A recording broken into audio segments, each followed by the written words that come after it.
In the storied halls of Harvard, where tradition and excellence echo through every corridor, the unexpected can sometimes shake the very foundations of what students believe. Professor Daniel Wright, a respected figure known for his unconventional wisdom, stunned his top student Sarah with advice that would leave her questioning everything she thought she knew. Instead of recommending the usual path, elite residencies in London or Boston, he looked her in the eye and said, "Forget the Ivy League. If you want to understand real medicine, go to Iloilo." Sarah was speechless. Iloilo, the Philippines? The name barely registered. She immediately turned to her laptop, curiosity and confusion swirling to look it up. Soon, word spread like wildfire. Professor Wright, the renowned mentor, was sending his brightest student to a city most had never even heard of. Colleagues whispered in hushed tones, had he lost his mind? Why send such promising talent to a provincial city in Southeast Asia, so far from the world's medical capitals?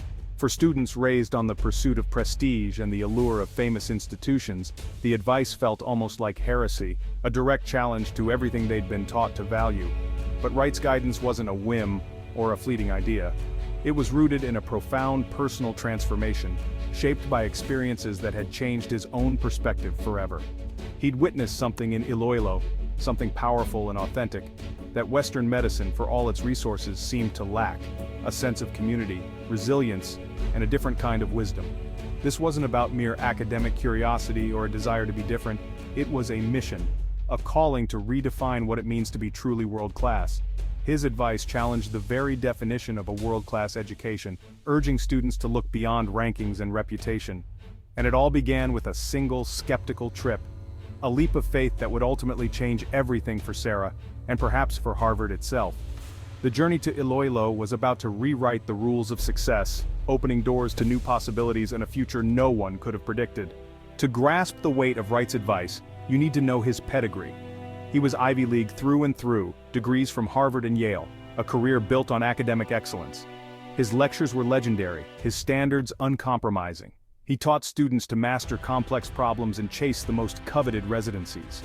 His office overflowed with awards and framed degrees. For decades, he believed greatness was forged in the world's most prestigious institutions.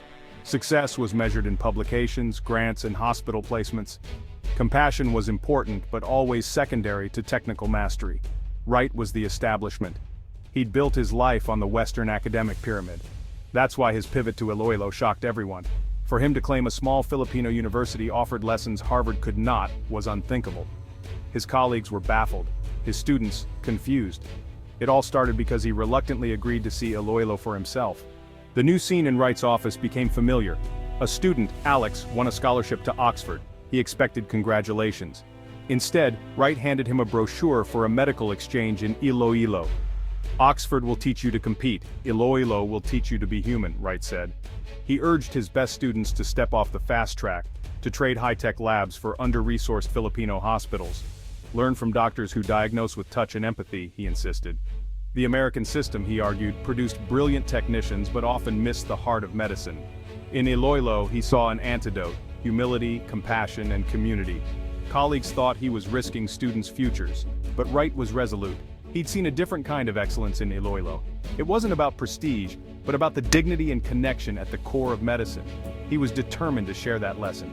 Wright's first trip to Iloilo was reluctant, a routine academic exchange, or so he thought.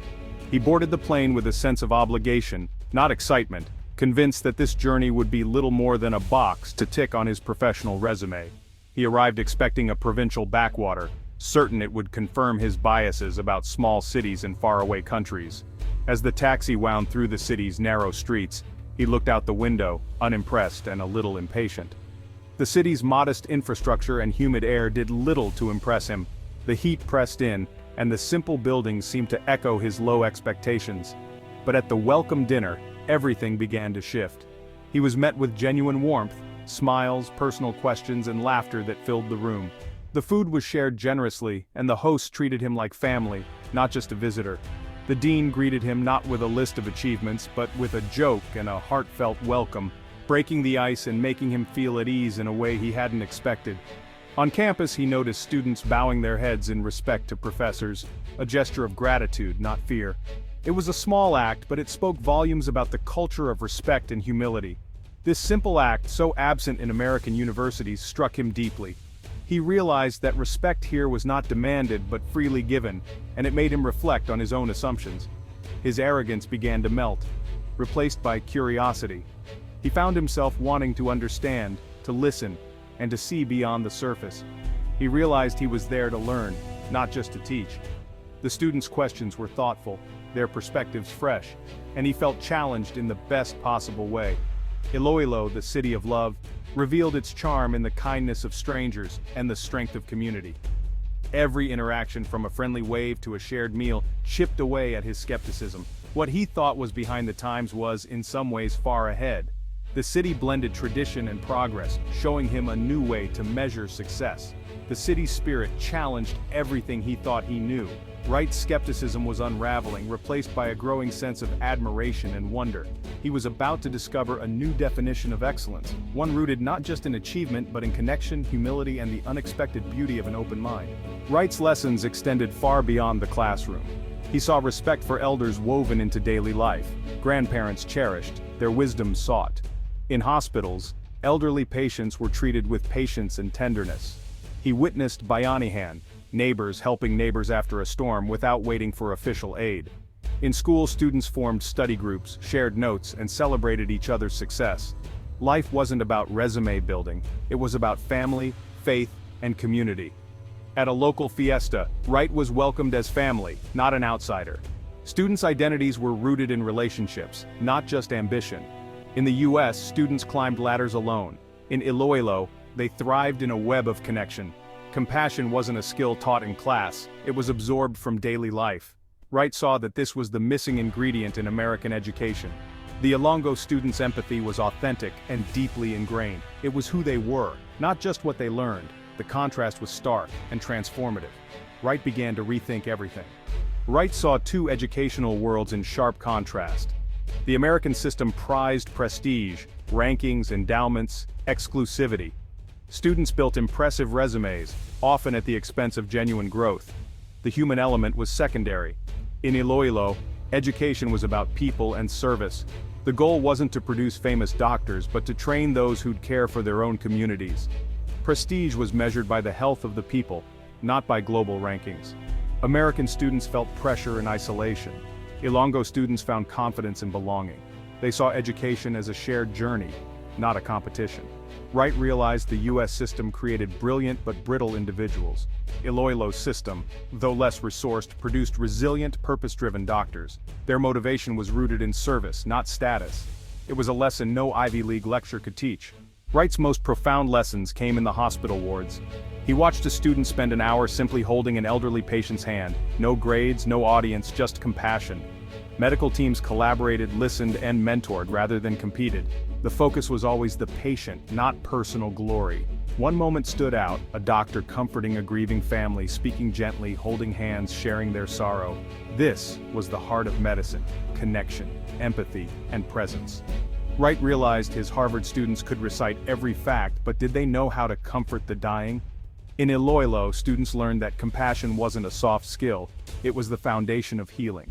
The art of medicine was alive here, not lost in technology. Wright saw that true excellence was measured in human connection. The experience changed his understanding of what it meant to be a doctor. He knew he had to bring this lesson home. Wright returned to Harvard transformed. He began weaving narrative medicine and empathy into his teaching. Small group sessions focused on patient stories, not just diagnoses. He spoke openly about humility and community in medicine. Skepticism met his efforts, but he persisted. He launched an exchange program, sending students to Iloilo as learners, not teachers. Those who returned became his ambassadors, sharing stories of warmth, community, and dignity. Their testimonies inspired peers. Soon more students chose Iloilo over Europe. Faculty grew curious as they saw the change in returning students. Wright organized seminars where students shared not just clinical cases, but stories of human connection. They spoke of diagnosing without expensive tests, and the healing power of family. Wright's Iloilo experiment was no longer seen as eccentric, it was visionary. He had brought a piece of Iloilo's heart to Harvard, and it was beginning to beat. The impact of Wright's advocacy spread far beyond his classroom, echoing through the halls of universities and into the lives of countless students.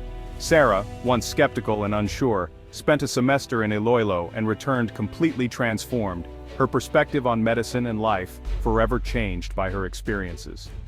"I learned more in 6 months than in 2 years of med school," she told new students, her voice filled with excitement and gratitude for the lessons she gained outside traditional textbooks. "Listening is our most important tool," she emphasized, reminding everyone that true understanding begins with empathy and open ears. Her story, and those of many others, became living proof of what people began calling the Iloilo effect, a ripple of inspiration that changed lives. Professors from other universities took notice. Some traveled to Iloilo to study its unique model, eager to understand what made it so effective and transformative. The lessons sparked a broader academic conversation, bridging two worlds and encouraging collaboration between cultures that once seemed so different. American curricula began to integrate Iloilo's values of compassion and community, shifting focus from competition to connection and service. For Americans, the story was a mirror, challenging the obsession with prestige and reminding them of the true core of medicine, caring for people. For Filipinos, it was validation, a celebration of a culture deeply rooted in family, service, and heart, showing the world the strength of their values. Iloilo's greatest resource wasn't its infrastructure or technology, but its people, their kindness, resilience, and willingness to serve. The story of Wright in Iloilo is a powerful reminder that education's true purpose is to fill hearts with purpose and compassion, not just minds with facts. The most profound learning happens when head and heart work together, creating doctors and leaders who heal with both skill and empathy. Iloilo is teaching the world what excellence really means, measured not by prestige, but by the lives touched and the hearts inspired.